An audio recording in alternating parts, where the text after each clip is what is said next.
কোনো গেস্ট কিংবা বিশেষ দিন নয়, বাসায় মাঝে মাঝে পরিবারের সবার জন্য আমি ঠিক যেভাবে সাদামাটাভাবে বিরিয়ানি রান্না করে থাকি সেটাই আজকে আপনাদের সাথে শেয়ার করছি।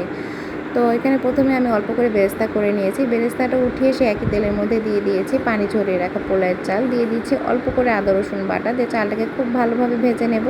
চালটা ভাজা হয়ে গেলে এর মধ্যে দিয়ে দিব পরিমাণ মতো গরম পানি। আর এটা আমি কখনোই মেপে দেই না, পোলাও কিংবা বিরিয়ানি যেটাই হোক না কেন। আর এটা আমি স্টুডেন্ট লাইফ থেকে যেহেতু করে আসছি, এটা আমার মাকে দেখে শেখা। তো আলহামদুলিল্লাহ এটা সবসময় পারফেক্টলি হয়। তো এখানে দিয়ে দিচ্ছি স্বাদ মতো লবণ আর চিনি, দিয়ে দিব অল্প করে মানে 2 চা চামচের মতো পাউডার মিল্ক, দিয়ে দিব হচ্ছে ইনস্ট্যান্ট যে বিরিয়ানি মশলা, সেটাও এখানে দিয়ে দিব 2 চা চামচের মতো। আসলে ইনস্ট্যান্ট বিরিয়ানি মশলাটা আমি তেমন একটা মানে ব্যবহার করি না অন্য সময়, মানে গেস্ট আসলে বা বিশেষ দিন উপলক্ষে যদি করা হয় অন্যান্য বিরিয়ানি। তবে বাসায় মাঝে মাঝে খাওয়ার জন্য সবার জন্য এটা খাওয়াই যায় আর কি।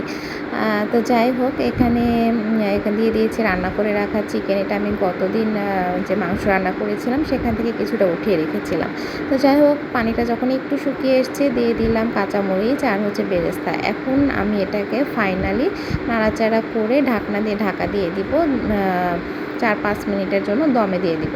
এই পর্যায়ে আমার চালটা 70% মতো কুক হয়েছে, আর যে 30% রয়েছে সেটা এর মধ্যে হয়ে যাবে। তো এই যে 4-5 মিনিট পর আলহামদুলিল্লাহ এটা এত সুন্দর ঘ্রাণ বেরিয়েছে যে কি বলবো, আর ভীষণই ঝরঝরে হয়েছে। তো এখন আমি আবারও আরেকবার একটু নাড়াচাড়া দিয়ে নিচ্ছি, মানে ওপর নিচ করে সুন্দর করে চিকেন এবং চালটাকে একটু নাড়াচাড়া করে উপর দিয়ে একটু বেরেস্তা দিয়ে ঢাকনা দিয়ে ঢাকা দিয়ে দিব। দেন আমি চুলাটা অফ করে দিব।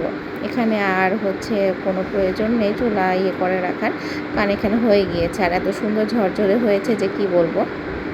তো আপনারা এইভাবে বাসায় আর কি খুব সাদামাটাভাবে ট্রাই করতে পারেন। আমি কিন্তু আজকে কোনো টক দই বা ঘি বা অন্যান্য যে মশলা রয়েছে সেগুলো কিছু ইউজ করিনি। আর রেগুলার যে রান্না করা মাংস সেটা দিয়েই করেছি। তো যাই হোক, আমার বেবিকে এখানে বেড়ে দিচ্ছি, ও খাওয়ার জন্য অস্থির হয়ে গেছে, বারবার বলতেছে আম্মু আমাকে দাও। আসলে এত সুন্দর ঘ্রাণ বেরিয়েছে যে কি বলবো। তো যাই হোক, সবাই ভালো থাকবেন, আল্লাহ হাফেজ।